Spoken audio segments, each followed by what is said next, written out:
terre, Macbeth ne pouvait se plaire qu'au milieu de ces oiseaux, loin de la ville et loin. Ah, ça c'est fort ça. Écoutez, écoutez.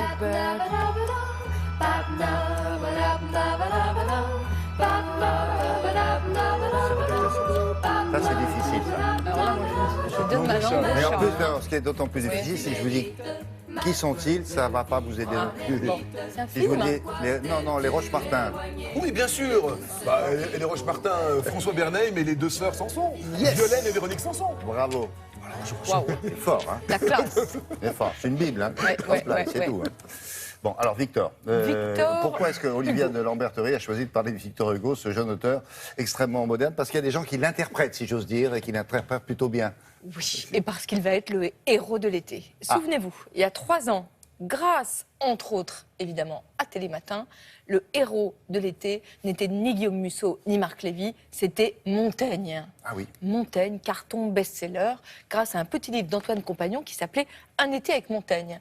Depuis, cette collection, qui est éditée à la fois par France Inter et par Les Équateurs, est devenue, comme on dit aujourd'hui, culte. Un été avec Proust, carton. Un été avec Baudelaire, carton. Et cet été, j'imagine qu'avec le géant Victor Hugo, ouh là là, tout le monde va lire Victor Hugo sur la plage. Et honnêtement, c'est chouette. C'est pas idiot. C'est pas idiot, parce que au départ, ce sont des chroniques enregistrées pour la radio par Laura Elmaki et Guillaume Gallienne. Et c'est un détail, mais un détail qui change tout. Parce que, du coup, c'est extrêmement vivant. Vous oubliez tous les manuels de l'école, poussiéreux, etc. Là, vous avez une manière, comme ça, de s'adresser à vous qui est très vivante. Et ensuite, c'est très bien fait parce que c'est fait par de courts chapitres thématiques qui permettent de restituer Victor Hugo sous toutes ses facettes qui sont énormes. Vous savez, alors on n'a jamais trouvé où, mais la légende veut que quand il était jeune, il ait dit « je veux être Chateaubriand ou rien ». Mais en fait, il a été beaucoup plus que Chateaubriand, parce qu'il a été romancier, dramaturge, père de famille, amant, père de France, académicien. Et il y a 1 million de personnes qui suivent ces funérailles, qui sont des funérailles nationales. Et donc, dans ce petit livre, vous pouvez soit le lire à la suite, soit picorer, et on découvre plein d'anecdotes. Alors, je commence par le plus affriolant, c'est la libido de Victor Hugo, qui était connu Chaud, Victor, non? comme Simon pour avoir énormément d'aventures. Et bien, figurez-vous qu'après sa mort, on retrouve un petit carnet noir dans lequel il avait mis les noms de toutes ses maîtresses, avec la date, le lieu, et parfois quelques détails. Alors, Une appréciation. Une appréciation technique. Donc, il y a eu 2 femmes dans sa vie qui ont compté, sa femme Adèle et sa maîtresse Juliette. Et puis, il y a toutes les autres. Et on découvre que quand même, à 70 ans, il séduit encore une jeune femme de 21 ans et qu'il a une devise « tant que l'homme peut, tant que la femme veut ». On découvre aussi d'ailleurs que, comme il faisait des petites croix, que quelques jours avant sa mort... À 83 Il avait fait ans, encore une petite croix. son ticket était encore valable. Comme pour disait reprendre. Romain Gary. Exactement. Mais le paradoxe, parce que cet homme n'est que paradoxe, c'est qu'en même temps, la grande affaire de sa vie, c'est sa famille. Il avait un amour fou pour ses enfants, notamment celle qu'on connaît, Léopoldine, qui naît juste après un petit garçon, Léopold, et qui est vraiment l'amour de sa vie, qui va se noyer. Ce que je ne savais pas, c'est qu'à l'époque, Victor Hugo n'est pas là, il est en voyage en Espagne, et c'est par le journal qu'il apprend la mort de sa fille. Très belle page aussi sur l'homme politique qui voulait absolument, qui croyait à l'Europe.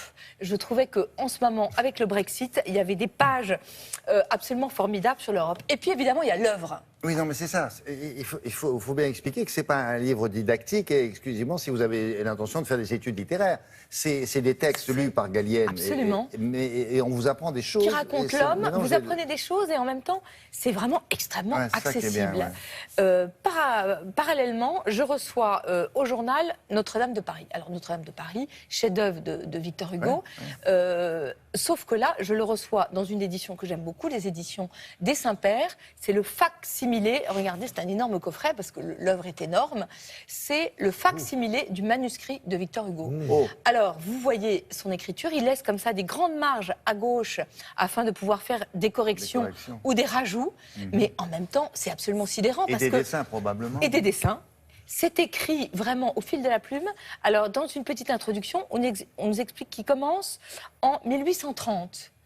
tout le monde sait la date de Victor Hugo parce qu'il y a cette fameuse phrase « Ce siècle avait 2 ans ». Bon, donc il n'a pas encore 30 ans quand il commence Notre-Dame de Paris.